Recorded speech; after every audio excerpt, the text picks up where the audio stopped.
Good evening, everyone, and good morning in India. Actually, it's early morning in India, so good early morning in India.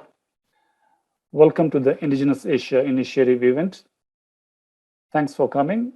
My name is Sunil Bhatt, and I'm an assistant professor of teaching at the Department of Asian Studies at University of British Columbia. Before we start, I would like to inform you that we are recording this event, and the recording will be uploaded on Asian Studies YouTube channel and will be used for academic purposes, so please be mindful of the recording. Since it is an Indigenous Asia Initiative event, it makes perfect sense to start with the land acknowledgement. So the place I'm sitting and hosting this program virtually is on campus at UBC. And you might be sitting in different parts of Vancouver or Canada, but please be aware of the fact that all the land in Canada belongs to Indigenous people of Canada. The place where UBC is located is the ancestral and traditional land of the First Nation of Musqueam people, one of the Indigenous people of Canada. This land has long been a place of knowledge, way long even before the UBC was established. So to continue the tradition of knowledge production in these lands, we present our today's talk. Before we start our talk today, I would quickly like to give a little introduction to the Indigenous Asia Initiative.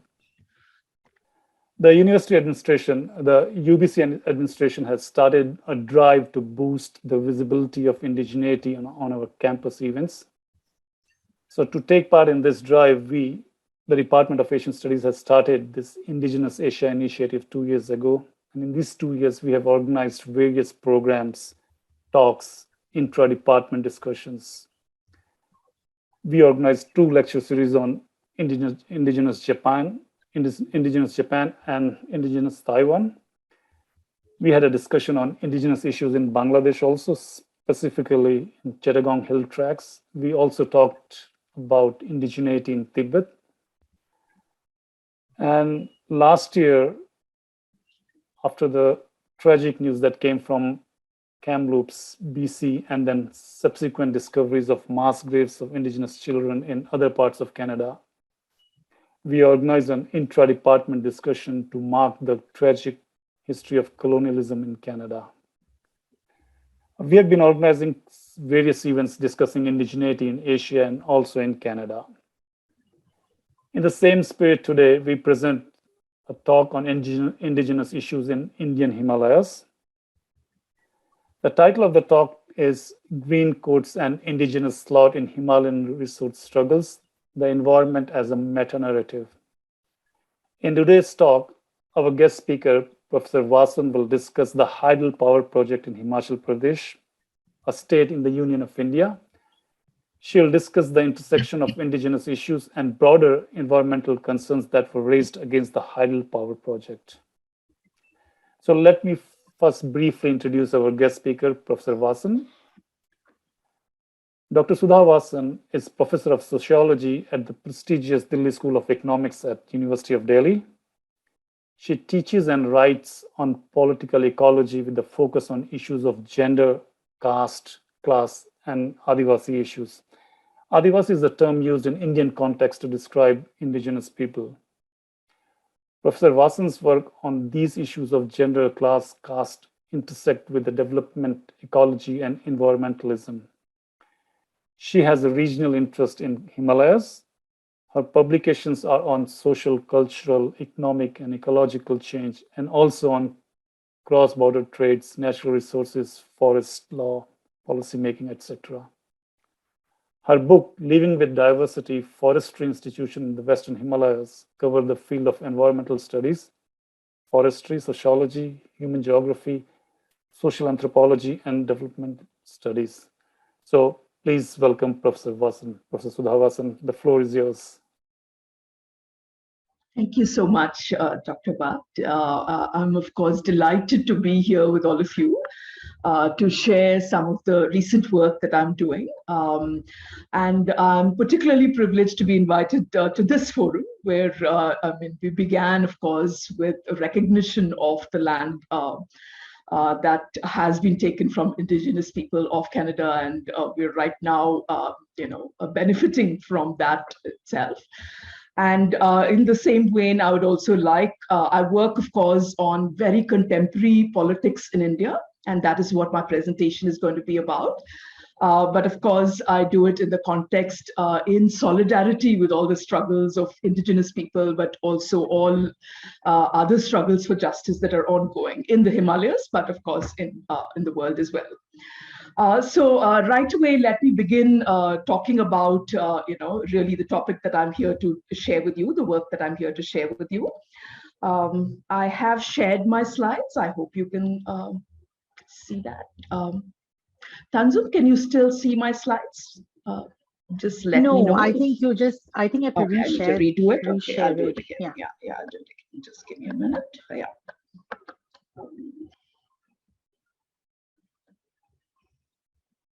Okay, there we go. Okay, so I've titled my talk today, Green Coats and the Indigenous Slot in Himalayan Resource Struggles. So my primary interest, of course, is struggles over resources. And the fieldwork that I want to share with you is the struggle of a small village in the Himalayan region, a region that is an indigenous region. It's a region that that is in the state of Himachal Pradesh in India. It's a Himalayan state. And the people, of course, are the Kennard, who are recognized as a scheduled tribe in India. The terms, of course, are different. We don't use often the term indigenous in India for very specific historical and anthropological reasons. But within that, what I'm going to talk about is a very contemporary struggle, a struggle over who gets to be recognized as protectors of the environment. Right? About 20 years ago, there's already scholars who've spoken, anthropologists, geographers who've spoken about the concept of the indigenous slot, the whole idea that indigenous people are often located in particular slots, and one of them, of course, is in close relation with the environment, which has material aspects to it, where, as many of us know, disadvantaged groups across the world have, in fact, have historically had low levels of resource consumption, and through that material reality have in fact contributed to what we should think of as protection of environmental resources. But at the same time, this has also been a double-edged sword where disadvantaged groups have also often had to represent themselves in particular ways in order to be recognized, even in terms of justice, in terms of their rights to human rights or rights to resources. So it is one such case that I'm going to talk about in the Himalayan region. And the argument that I will end with, that I will conclude my presentation with, or try to present to you, is the idea that the environment itself, or the green discourse, the idea of being protectors of the environment, has in fact, in today's social context, become what I'm calling a meta-narrative, a kind of narrative which includes within it, or in fact, which represents or replaces discourses about a number of other social struggles. So what I'm saying is that a number of our current resource struggles, I'll talk about the specific resource struggle in the Himalayas, really come to be represented as discourses around climate change, around protection against soil erosion, and discourses that are really about environmental protection. But what I'm suggesting is that they are still really materially about inequalities and social justice. Yeah. Okay, let me take you a little bit to my field site. I think you would have seen a little bit of this in the poster as well. The region that I'm going to talk about is, of course, Himachal Pradesh. It is a Himalayan state. It's it's in fact a small state within the large Himalayan region that many of you would be familiar with. The picture you see, of course, is Kennard District. It's in the middle to the high Himalayas, about 2,300 to up to 6,000 or 7,000 feet in altitude. There are villages right across this altitude spectrum. And the picture you see is, of course, of a town, right? So this is, in fact, the largest and the densest populated region you see in this particular district. And what I will take you through is the struggle of, in fact, the village that I study is across the valley.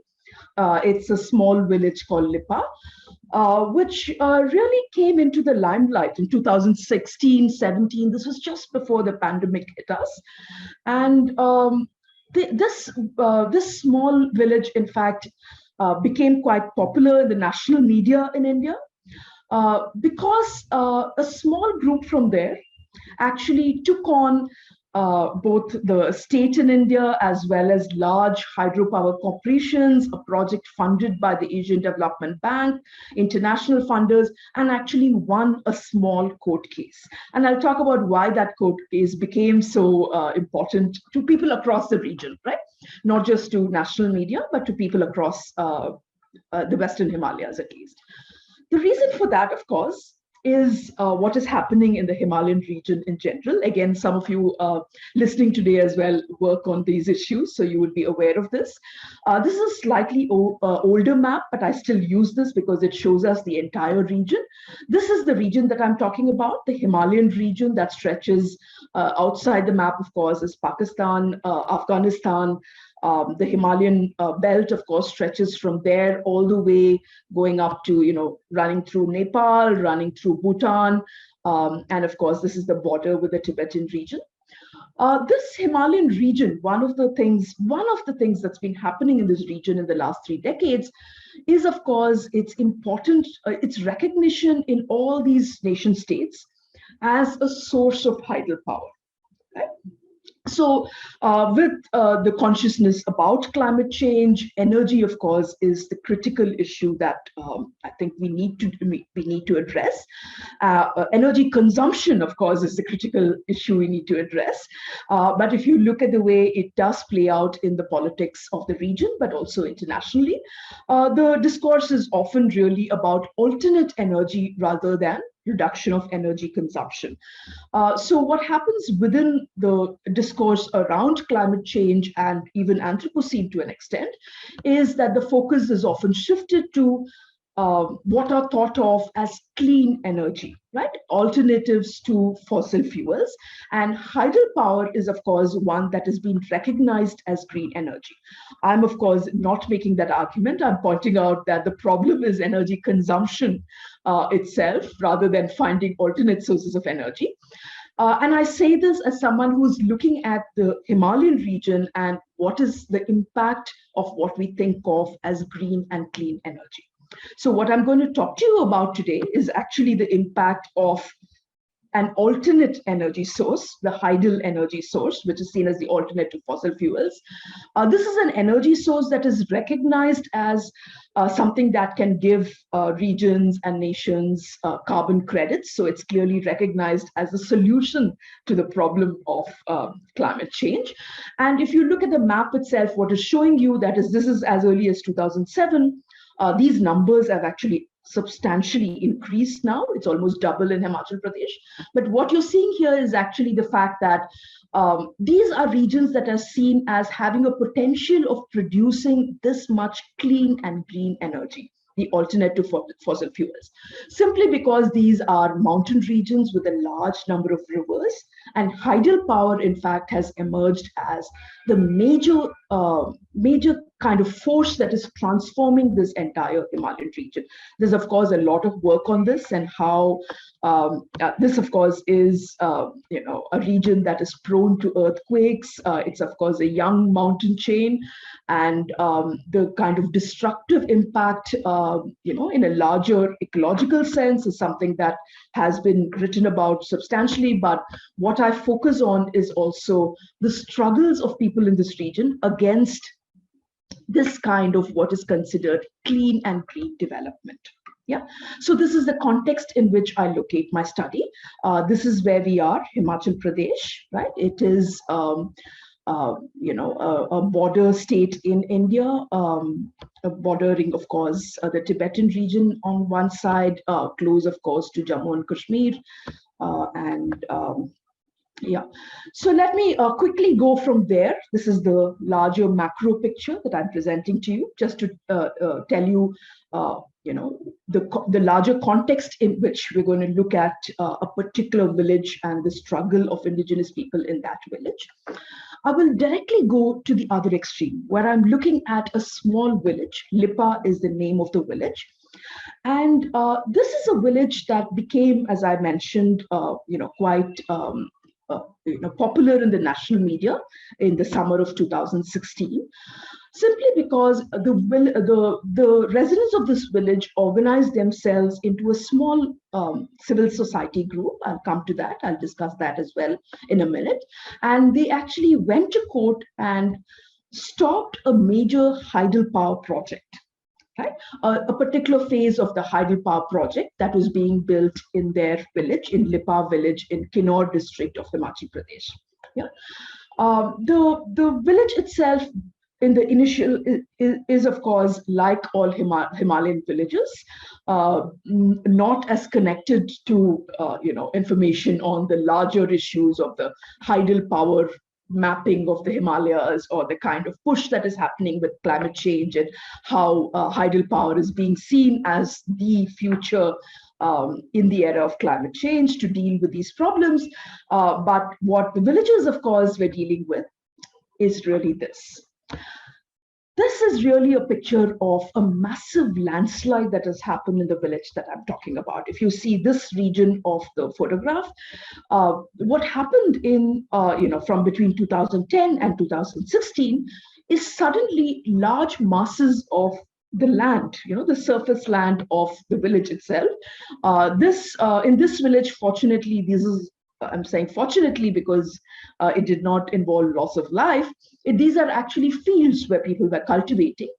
That simply, just after the rainy season, the land simply slid down. The entire fields where people used to cultivate simply slid down and disappeared. It's interesting because the kind of reasons why this land slid down wasn't extremely clear when we were actually in the village at during the months that this was happening, and it wasn't quite clear why this land had suddenly slid down. Because if you look at the picture itself, you do not see any construction in it. There is no actual, there's an earlier idea of hydropower having large reservoirs that are present, large displacement where people actually have to be moved physically, forcefully, with the use of a lot of violence in South Asia, in fact, are moved or relocated elsewhere. These are not those kinds of projects. Hydropower in the Himalayas, particularly now, do not actually involve large-scale resettlement. So unlike earlier sort of social movements that you may have heard about, like the Narmada Bachao Andolan, for instance, and many others, of course, across the region and other parts of the world as well, you actually don't see a physical connection. You don't easily see a physical connection between a development project like the Hydropower project and the kind of destruction that is happening in the village. I'll just show you a little bit more about the way in which people actually noticed the hydropower project. You can actually see that suddenly there are cracks that are emerging in the houses of villagers. You actually see this is the way in which the houses in the village are constructed, and you find suddenly the land as the foundation of the houses just going up. One of the other major things that people started suddenly noticing is that there are water sources that are actually springs, including, so this is actually just, natural springs that are major sources of water for the village, both drinking water as well as their sources. Again, the people of the region, of course, are the Kinora, an indigenous group, a very modern indigenous group, I should add, because in a moment I will also tell you that this is a region that in fact has very high literacy rates, that has a per capita income that is in fact the highest in the state of Himachal Pradesh. You actually have given their recognition as a scheduled tribe in India, and Himachal Pradesh itself is a developmental state, it is not really a region of extreme poverty. Right. So, of course, I'm sure, looking at indigenous studies and the work that is being done for justice across the world, a number of presentations that you've had and the work as well would have focused on indigenous groups that are actually disadvantaged in economic terms as well. This is not one such region, right? It is, in fact, a region where among the Kinora, you find a lot of people who are in the bureaucracy, who are teachers, who are, in government jobs and things like that. So it is a region where this, of course, does not make them any less indigenous. What you have, of course, are people who are connected to their culture, and at the same time also integrated with the modern economy in various ways. But anyway, so this is going back again to the hydel project. These are, in fact, the ways in which people actually experience and recognize something like the hydel project.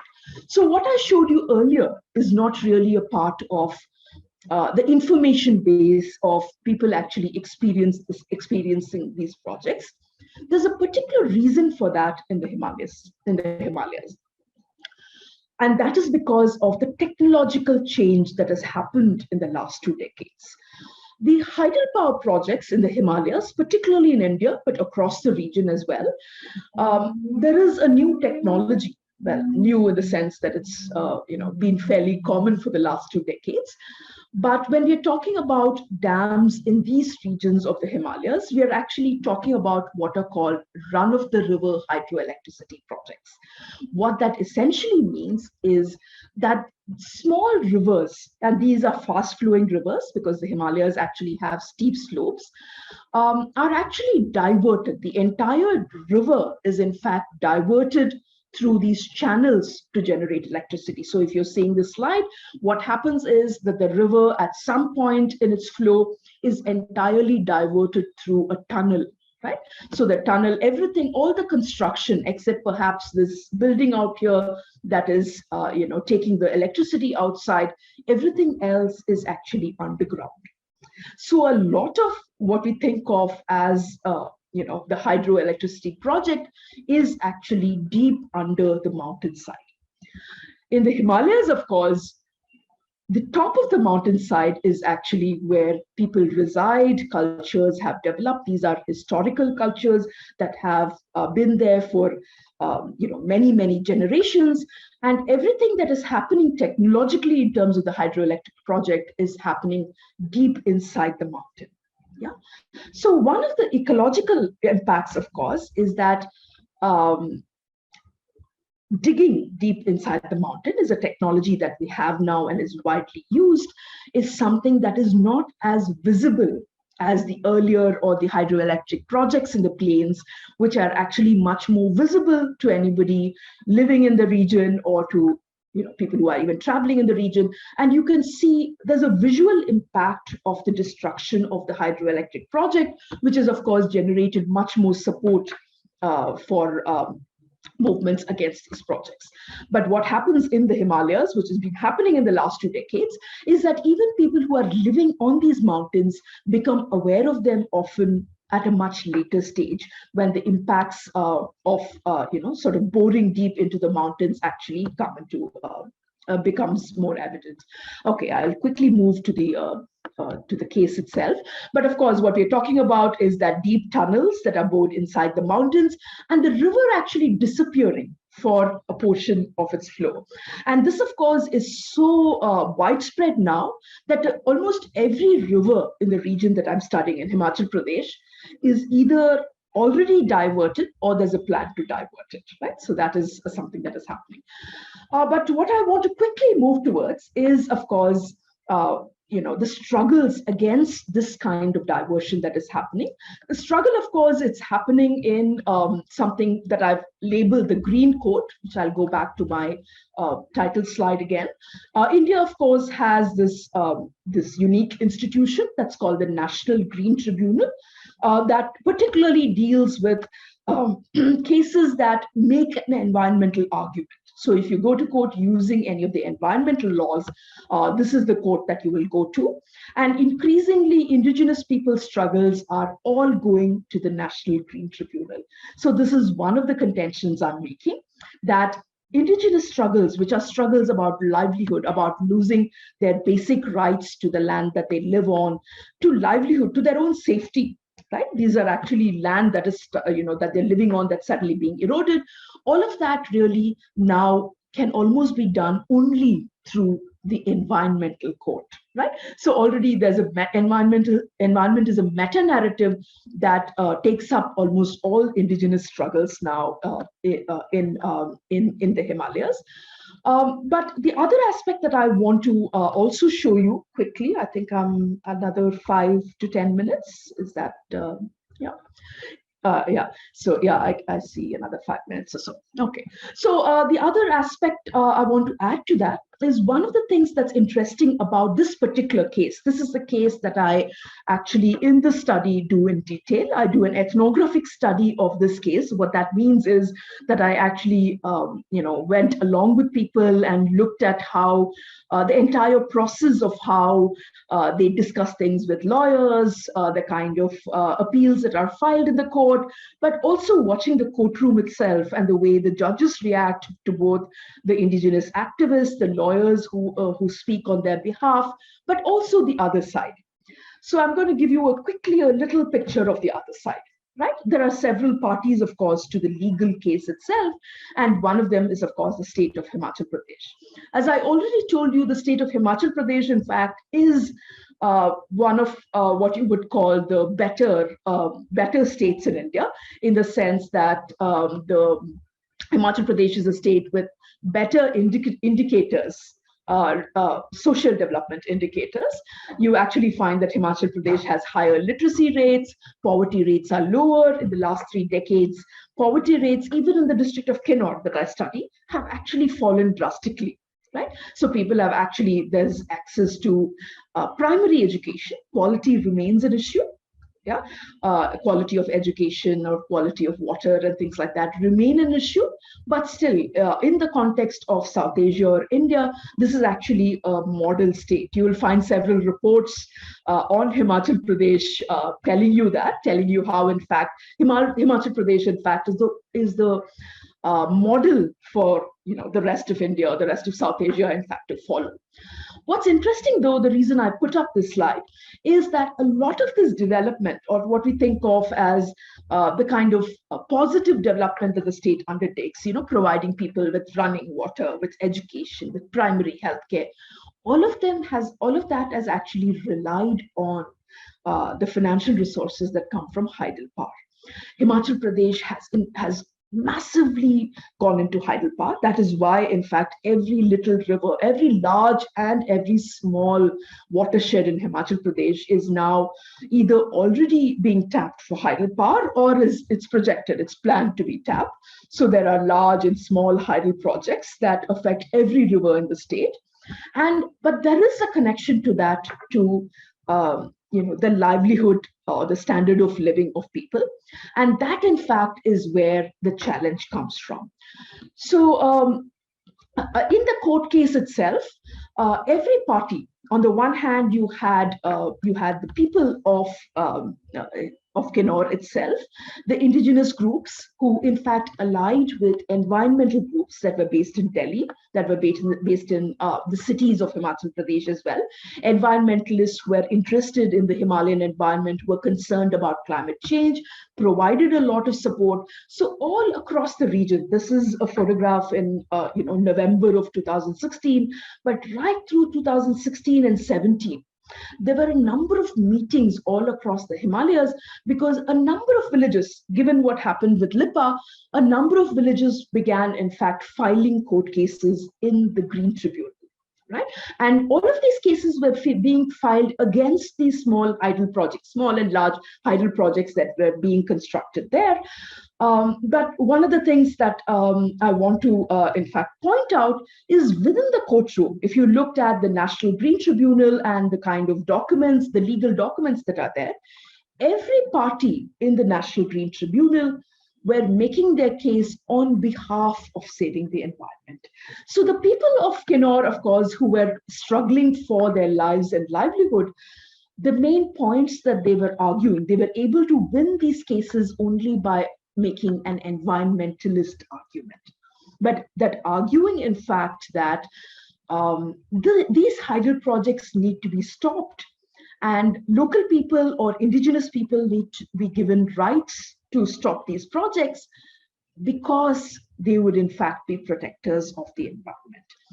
On the other side, the state of Himachal Pradesh was also making the argument that in fact the state is in fact constructing these hydel projects in order to deal with climate change, in order to help India and the world and the people of the world deal with the problem of climate change. And this is widely recognized as well.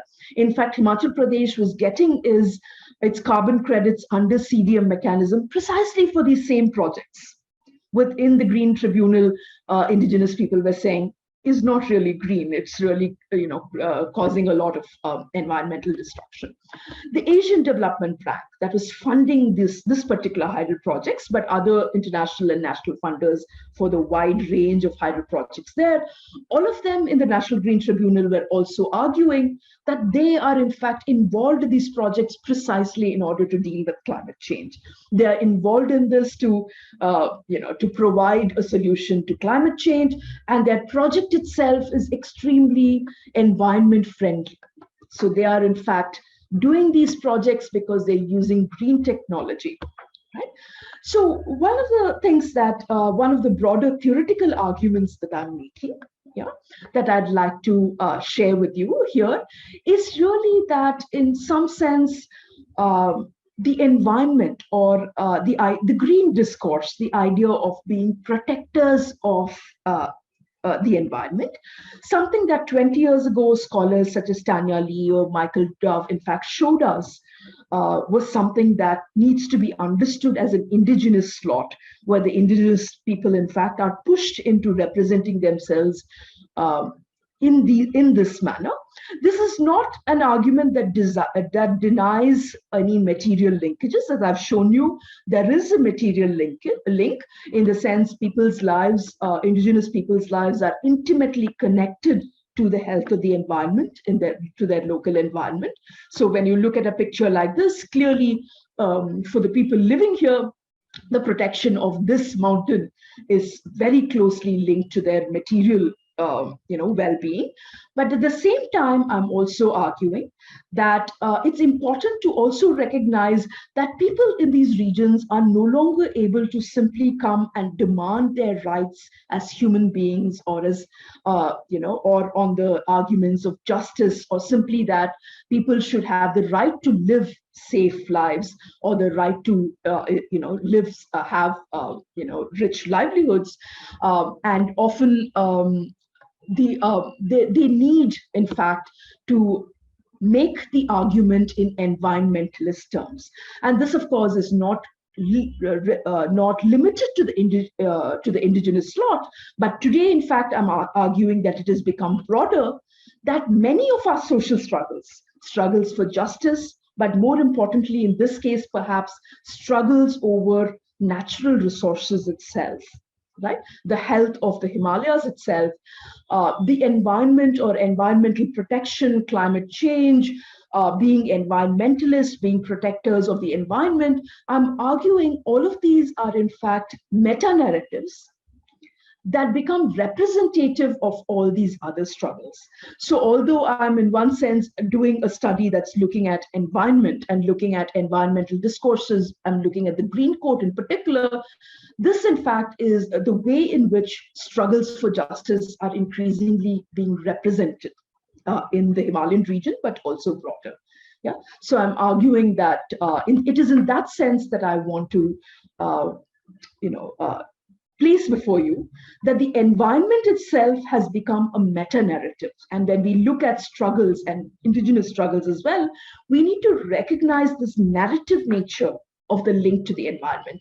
I say this also because if you look at, as I've place before you, the people I'm studying are not caught in this dichotomy of being indigenous people who, you protect their culture, protect their environment, but therefore are anti-development or anti-modernity or anti-modern in any sense. In fact, the people I study are very much in universities and professors and teachers and bureaucrats and all of that.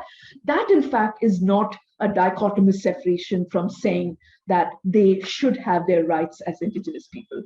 So that dichotomy, I think, is something that I would argue needs to be we need to move away from when we talk about issues of justice and indigenous rights. I will stop here.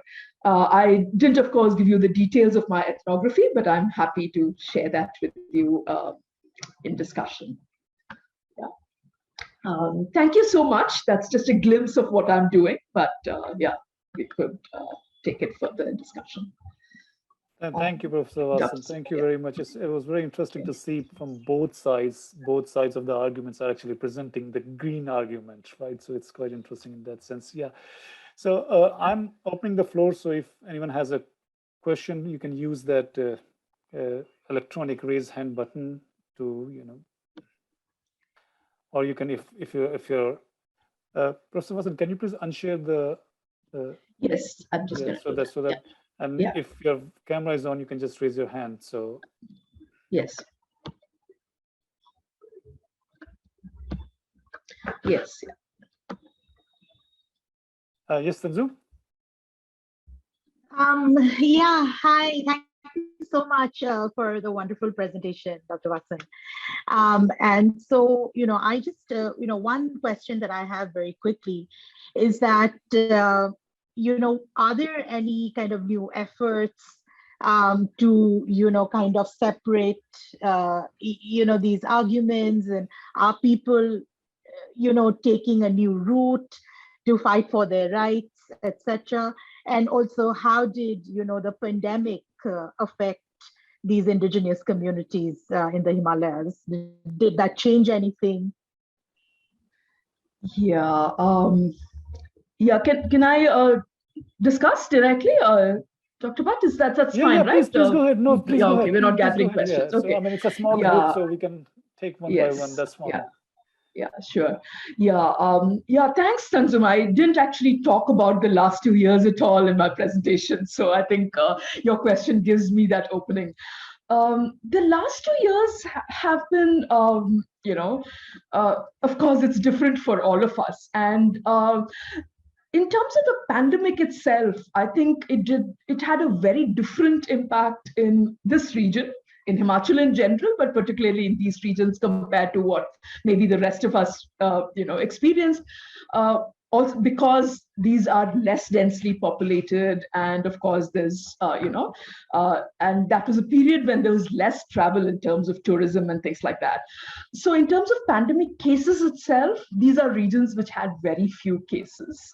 My sources, of course, is people from there coming to meet me, or of course through the virtual mode.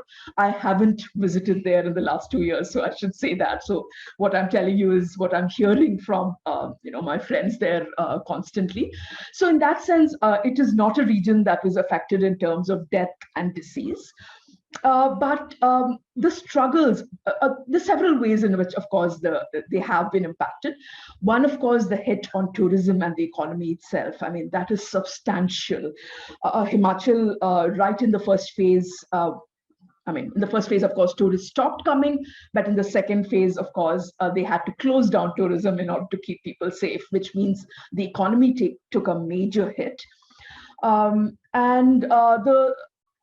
The other kind of impact that has happened on struggles in particular, social struggles like this one, is, of course, the kind of dampening effect that the pandemic had. Given that all of us have been much more concerned about the pandemic and life itself, struggles for rights have actually not got the kind of attention, they need, in fact, to survive and flourish. And not in this particular case, but in general, I think states have been more successful in getting other kinds of legislation passed and getting other things done, because people's struggles require meeting and, actual protests and physical meetings. Online struggles online are much less effective. So in that sense, I think there has been a bit of a one step back, perhaps, for social justice struggles in general in India. I'm not just talking about against hydropower projects, but in general, I think states have been able to consolidate their position against struggle. But I'm not pessimistic about it. I think it's not that people don't recognize it, and therefore, I think it will, of course, continue. It's a step back, but doesn't, of course, mean that it's a permanent backslide. Yeah. Prakriti Mukherjee. Hi, sorry. So you were talking about the indigenous slot in your talk, and you talk about how indigenous people's struggles get essentialized with environment, like narratives about the environment.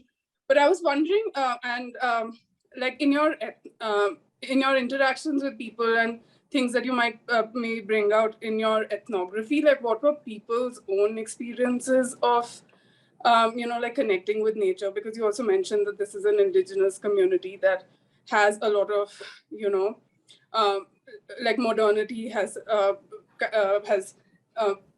is part of like their culture and things like that. So how do they negotiate their relationship with nature? Like if you have a few accounts of that. Yeah, I think that's an interesting question with a lot to say, right? But I won't get into that much now. But Prakriti, that's, I think, central to a lot of my work, in the sense, I think, doing ethnography, I find that dichotomy about, modern life versus indigenous culture, I don't find it in the field at all. Yeah, I really must say that. I find it discursively, because it's still important. Like I said, the ability of people of Lipa to win this case depended on the fact that they, highlighted their indigenous, indigenous identity. And I'm not saying I'm not trying to say that it's false. It's not, right? And highlighted the fact that they have lived with nature, closely with nature, all of these years. And all of that is true, but it's also more complicated in that. And it's there. I think people live with contradictions. So I think my answer to your question is really what I see in the field is the existence of contradiction. Yeah, not as a problem, but as a reality. So for instance, one of the examples that I use when I'm writing that I really couldn't present now was really this thing around the Chiloza pine, right? It's a pine that's a very it's an indicator species. It's there in that region. It's very closely connected to the culture of the people. And you can argue that the Chiloza pine has very important symbolic value for the people there. And it still does, right? There's no taking away from that. It's also important in lives of people there in many, many ways. But what's also interesting is that in the last 2 decades, the Chiloza pine actually has very high market value. The seeds, right? The pine seeds, they have value again in medicinal use, in both indigenous medicine, which has become popular across India and other places. So there's a market value for the Chiloza pine nut, which is really, really high. So what has happened is that people have also then gotten into this market and are able to sell the Chiloza pine as an additional source of income. Right?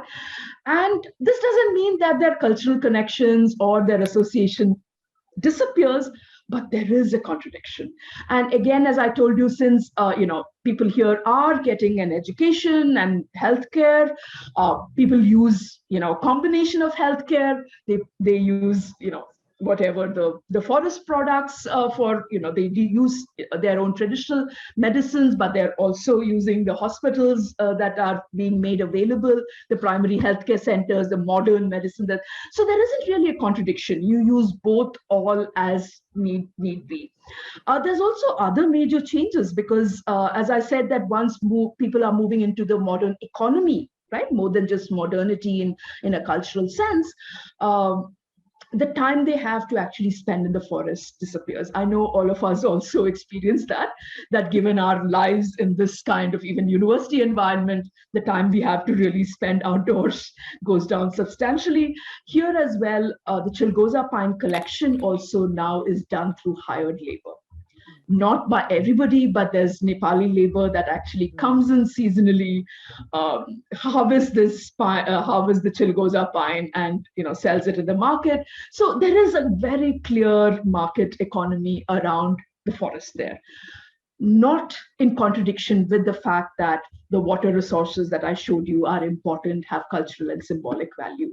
So really what I think what I've been arguing throughout is these kinds of dichotomy of modernity versus indigenous culture, or being part of, the idea of greed versus kind of altruism. I think I find those problematic in my experience.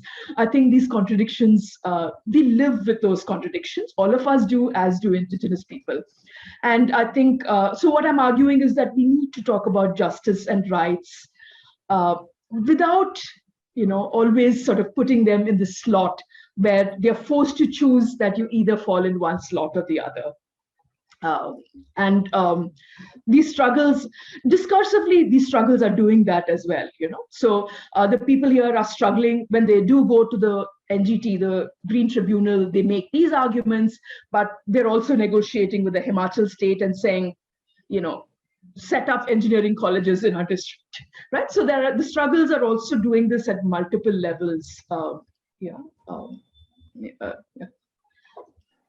I hope that partly answers your question. No, it does. Yeah. I mean, I do acknowledge that I did ask a very wide kind of question, but that was I was also hoping to just hear a story or something, but I think I will also maybe write to you later, because I'm working on biodiversity registers in Uttarakhand, and looking at knowledge politics through that.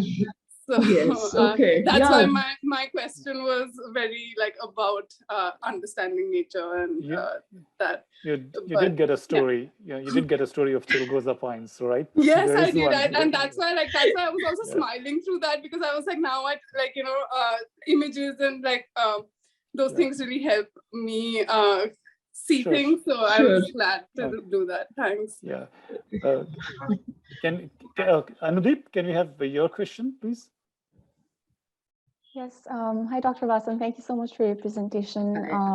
I actually had a question around international, provisions like UNDRIP and ILO 169. So I was just curious if, you've found the invoking of these international, instruments in the legal court cases that you have been witnessing.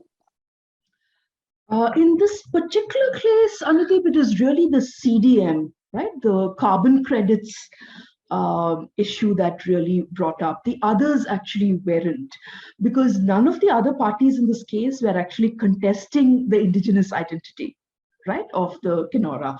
So that wasn't under contention.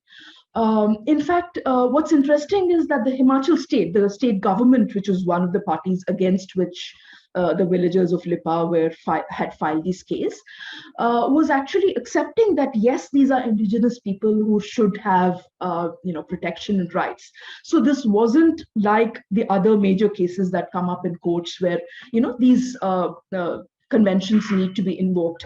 In the Himachal case, and in fact, I would argue maybe even in India generally now, the state is not actually taking a position against kind of indigenous rights. In fact, the state is positioning itself as a protector of indigenous rights, right? So in this case, see, that is the interesting shift that is happening from the indigenous slot. That's the difference. That's what I'm adding to the earlier argument that there is an indigenous slot. That now perhaps the opposing sides in legal cases as well are using the same meta-narrative. Yeah. There are, I know, struggles in India that still do that, what you're asking, but not in my case.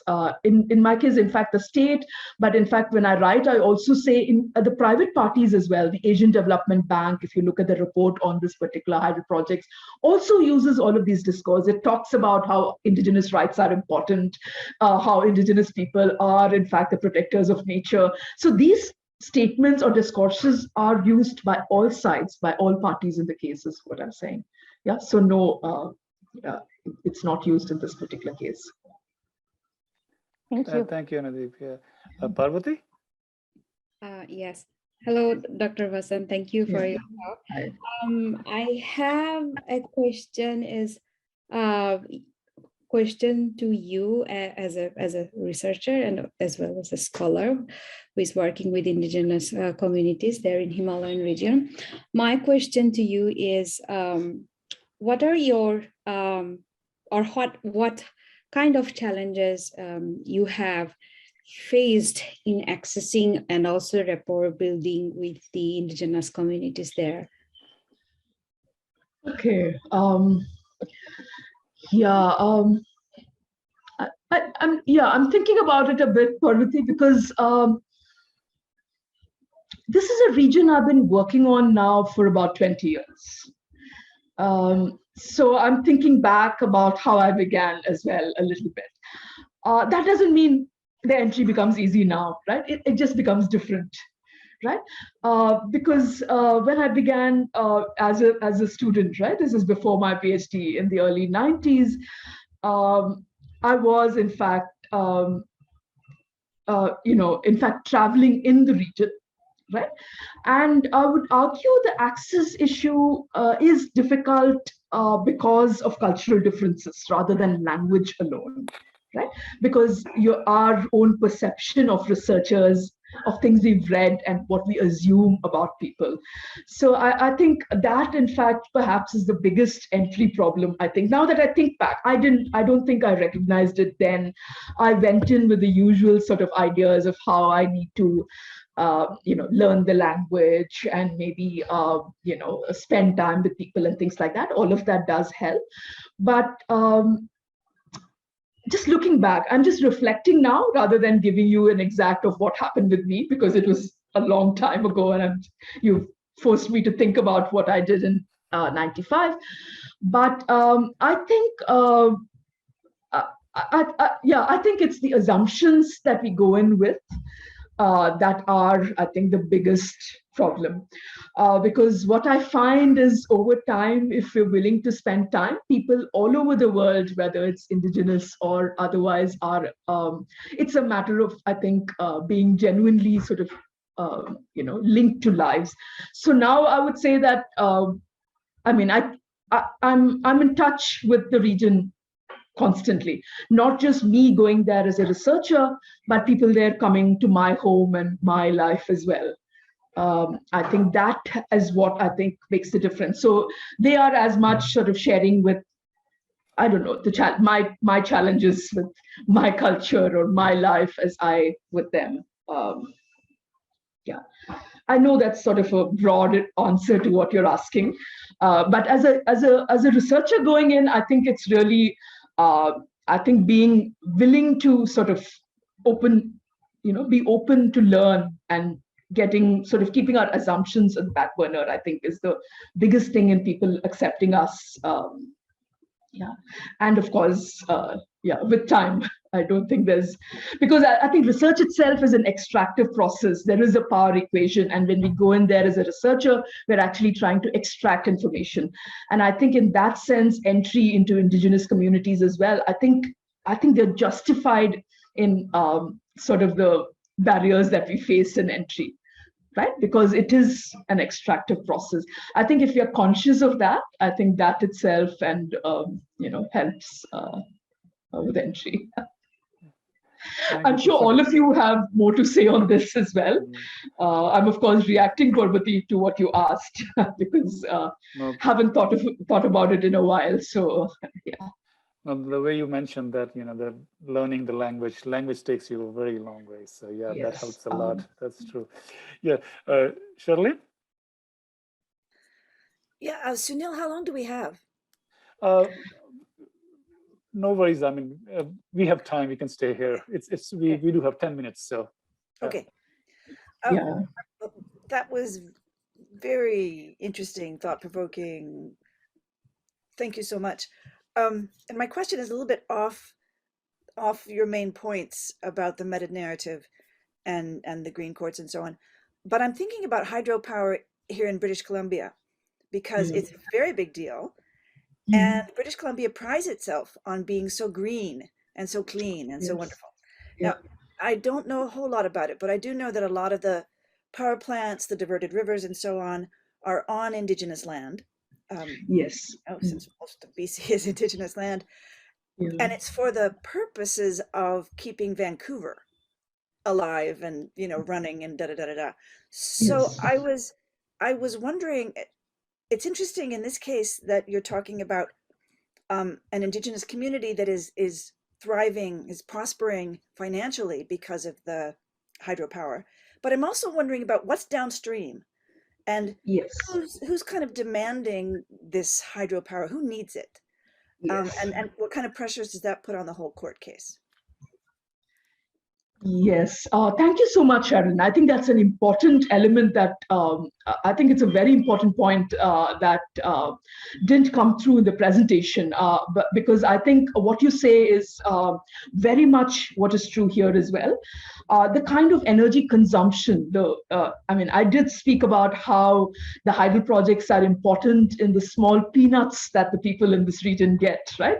But the mass of the energy, the kind of energy drive that is there in the Himalayas is really to power the cities. And Delhi, people like me who are living in Delhi, of course, are the biggest beneficiaries of this. So, and globally. So this, I think you underlined something that's very, very important, which should be added to what I just presented, that the big beneficiary, the reason the hydropower is so, so pervasive in the Himalayas is really the elite of India and the world, the consumers, the big consumers of energy.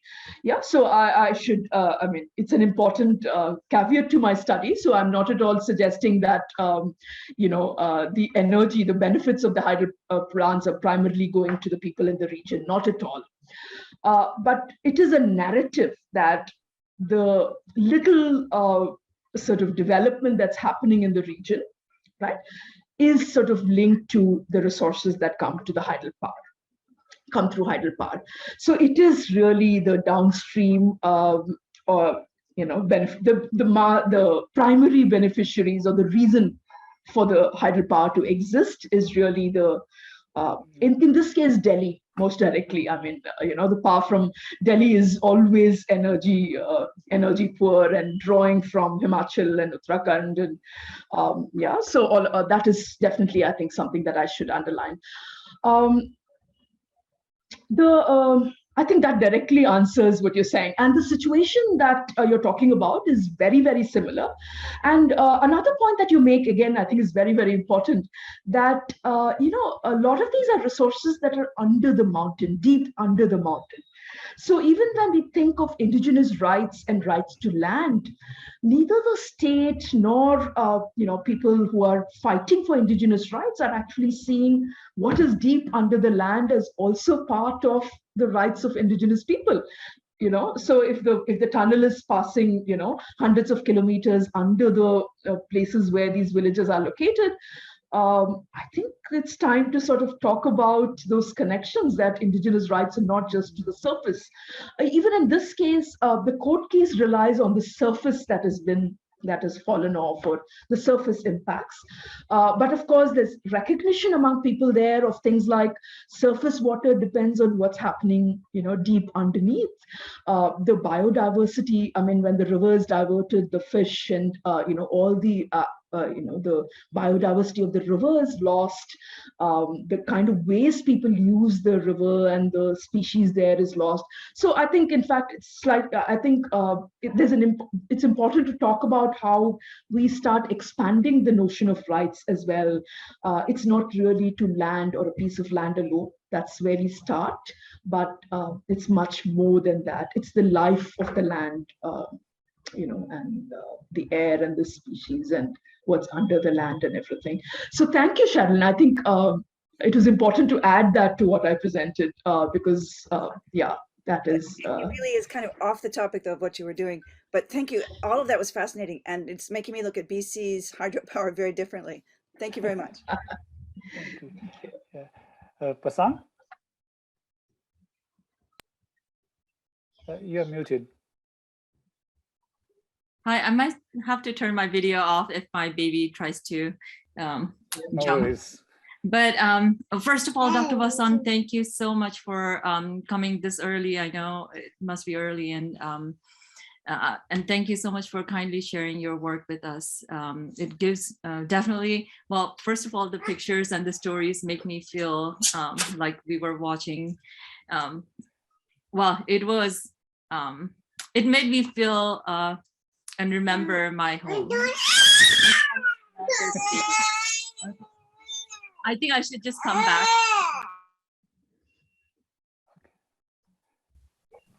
Okay. Yeah. So before we let you go, Professor Vasan, I also had a question. So I mean, being a moderator, you sometimes don't get to ask. Yeah. So I thought maybe. So actually, it has two parts. So you mentioned that it was in some lower court the indigenous people won the case. So I believe the government will go to the higher court too, right? I'm not so sure. I didn't. Yeah, sorry. Yeah. And the second part is, I'm going to play devil's advocate. Was there any strong argument from the other side which could have, which made the case tilt the other way or something? I mean, you didn't mention the arguments from both sides, but I'm just wondering. Yeah. Yes. Yes. Regarding the first, what's interesting is India has set up something called the National Green Tribunal. It's a quasi-court, but it's distinct from the other court system. So the National Green Tribunal is not a lower court. It is the national level tribunal. Yeah. And around 2010, 2011, in that period, the Indian court system actually transferred any case that deals with any of the 7 environmental laws to this court. So they were seen as the final arbiter on the if you go to court using the environmental laws. Yeah, so it's still possible to take it to, let's say, the Supreme Court of India as a civil case, but in this case it's not, because the case itself is filed on environmental grounds, asking for a stay in stay in the hydel project using something called the Forest Rights Act. Yeah. So because that is the legislation that is used, this will be the highest court. So it is a national level court. It's not a local court at all. That is why this is a national level case that played out. And 2016 across India, there were social movements that were really happy with this judgment, because this becomes a precedent. And after that, there were people who were trying to file similar cases from across India, actually, in these courts. The second that you ask, again, I think one of the sort of constraints that I faced is that I wanted to give you my large argument, the kind of broad project that I have, which is arguing that the environment is becoming a meta-narrative, and we need to be careful of, these kinds of dichotomies that we draw. But which meant that I could spend less time on the ethnographic detail. The case files itself, the ethnography of the courtroom is fascinating, because to me, and I think will be to a lot of you as well, because you find that lawyers on behalf of the funding agency, lawyers on behalf of the Hydropower Corporation come in and talk about how climate change is such a major problem, that we really need to have these projects so that India can meet its commitments to the international treaties it's signed. they also talk about how the indigenous rights are important, but notice that we're not dealing with the land here. It's all underground. We're in fact, so they present photographs which show that, look, the hydel project doesn't really create, there is no large reservoir, there's no displacement. So that in fact becomes the interesting shift that has happened in the last 20 years between the social movements, prior to 20 years in India, the indigenous movements, which were anti-dam movements, and what is now. The other kind, so that is, also the Chiloza case is one that I talk about in detail when I write, because the fact that Chiloza is now a source of income to the people of the region, it's clearly a source of income. And there are studies that show that if you really want to understand why the species is disappearing, the activities of the indigenous people are also responsible for that. So, I mean, there is material things that we need to take into account, because people now are, in fact, hiring, the most disadvantaged are probably the migrant labor who come to Himachal. Himachal is a state that has large in-migration. It is a state that has both large in-migration and large out-migration. That is something that I also talk about in my larger work, not this particular one. And the migrant labor are actually coming from much, much poorer regions. Regions, other parts of the Himalayas, Nepal in particular, but also other parts of central India. Some of them are indigenous, some of them are non-indigenous, but very poor communities from central India that actually come in, which are hired by people in Himachal, including indigenous people. And the Chiloza pine actually is disappearing because the seeds, the nut is the seed, and the seed is actually extracted, entirely in the season, that there is very little regeneration. So there are ecological studies that show that, and show you how it is the indigenous people, in fact, who are responsible for the disappearance of the Chiloza pine. These are also arguments used in the court. So that's why it's not black and white. It's not, is really what I'm saying. But that, I'm only saying that doesn't take away from the fact of historical injustice, or the fact of, for those of us who are interested in more sustainable and socially just solutions, we'll have to move away from these dichotomies and look at these contradictions and come up with just solutions. I think my stories are less, perhaps, and that's what many of you are asking for. But I hope that gives you a little bit. No, you do have stories. I mean, Pasang, you would like to, Yeah, I think I can finish my question now. So my question is more, well, first of all, so many things to think about. I look at climate change issues in the Himalayas, and mostly in Nepali Himalayas. So the kinds of things you're sharing today is exactly the kinds of things, I mean, in terms of what's happening on the ground, is similar to what I'm also finding and trying to think about in the Nepali context. So thank you so much for sharing that. And since we're talking about environment at the metanarrative scale, and similarly, towards the end of your conversation, your talk, you were also talking about how Indigenous Slot then is also,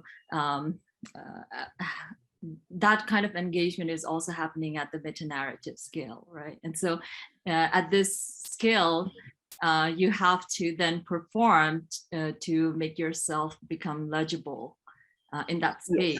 And you use the available language, the tools and instruments to perform. And so that's that becomes interesting, as you have so well articulated in your talk. But then I wonder, when conducting ethnographic studies, how else might indigeneity be expressed or explored? But then also recognizing the fact that the word indigeneity, indigenous, these are all English words.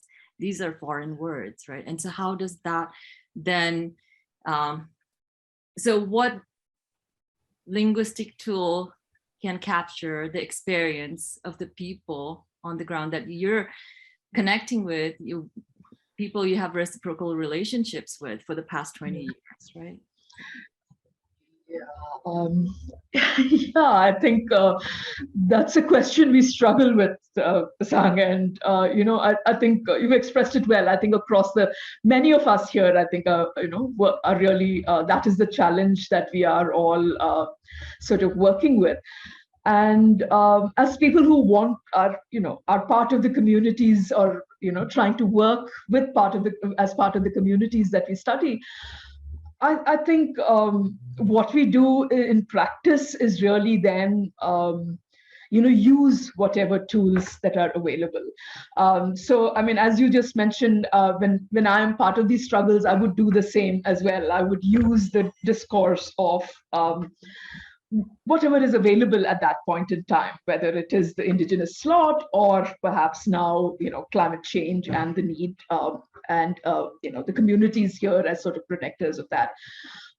But in the larger idea of what society, so I think struggles then do use the master's tools. I mean, I go back to the theory that I understand that we do need to use the master's tools, but that, of course, has its own limitations in terms of broader conceptions of justice beyond the legal and beyond the state.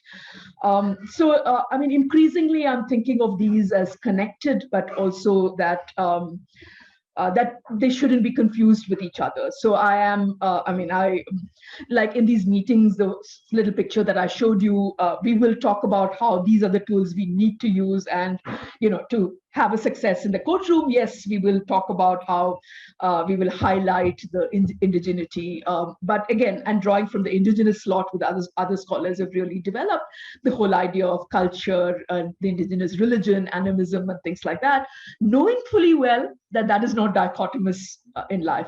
But increasingly, I think people there as well, and I mean, learning from the people that I'm studying and working with, I think people are also recognizing that we need to do things beyond this. These struggles are one side of it, right? But the reality of climate change and change in the Himalayas is beyond just struggling against the state and what the state does and stuff.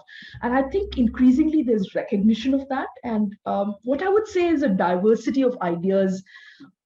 It's a struggle, and I think that is ongoing as well. I mean, that is part of the life and struggle of people there.